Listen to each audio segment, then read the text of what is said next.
अस्सलामुअलैकुम मेरे प्यारे दोस्तों, मैं उम्मीद करता हूँ सभी दोस्त ठीक होंगे। अल्लाह ताला सब दोस्तों को सेहत तंदुरुस्ती दे, आमीन। दोस्तों, आज की एक बहुत बड़ी ब्रेकिंग न्यूज़ मेरे सामने आई है जो कि बहुत ही अच्छी न्यूज़ है। और बता देता हूँ कि ये न्यूज़ सिर्फ एक अपडेट्स है, ये कंफर्म नहीं है कि ये होगा या नहीं होगा। न्यूज़ देने से पहले मैं आप दोस्तों को बता जाऊँ कि ये एक सिर्फ एक न्यूज़ की छोटी सी हेडलाइन थी सही, जिसके अंदर मैंने पढ़ा है।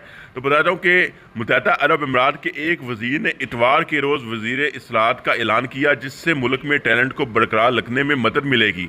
नई इस्लाहत में ग्रीन वीज़ा, फेडरल फ्रीलांसिंग इजाज़तनामा और लोगों को नौकरियों से महरूम होने के बाद मुल्क से बाहर जाने के लिए वजीर वक्त देना शामिल है।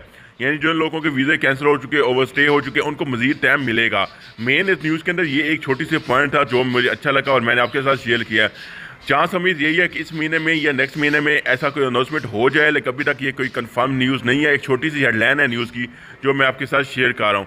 अब चलते हैं पूरी न्यूज़, ठीक है? पूरी न्यूज़ भी सुन लें ताकि आपके नॉलेज में मज़ीद इजाफा हो सके।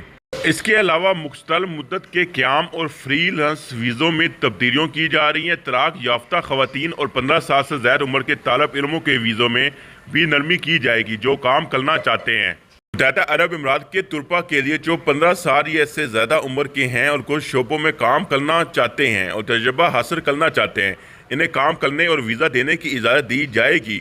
हम ग्रेस पीरियड में भी नरमी कर रहे हैं जो किसी को बेकार होने के बाद मुल्क छोड़ने पर मिलती है। वजीर ने कहा कि पिछले 30 दिनों की बजाय लोगों के पास मुल्क छोड़ने के लिए 90 से 180 दिन होंगे।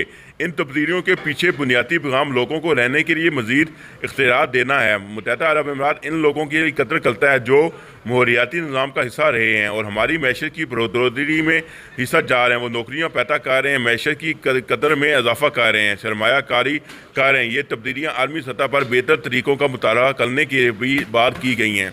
मुत्तहदा अरब अमीरात दुनिया के कोने कोने से टैलेंट को अपनी तरह राग़िब कर रहा है और अब वो आबादी में अबूरीपन का शिकार नहीं है जैसा कि चंद दहाइयाँ पहले हुआ था।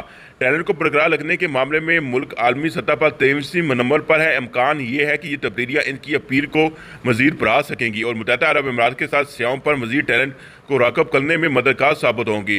वबाई अमराज के दौरान हमने तिब्बी अमले और डॉक्टरों की ज़्यादा मांग देखी है। मुस्तकबिल में कुछ मरूजी मज़ामीन होंगे जिनकी आलमी सतह पर भी ज़्यादा मांग होगी। हम पूरे निज़ाम को दोबारा बनाना चाहते हैं ताकि ये यकीनी बनाया जा सके कि माहौलियाती निज़ाम और रिहायशी निज़ाम ज़्यादा टैलेंट को राग़िब कर रहा है।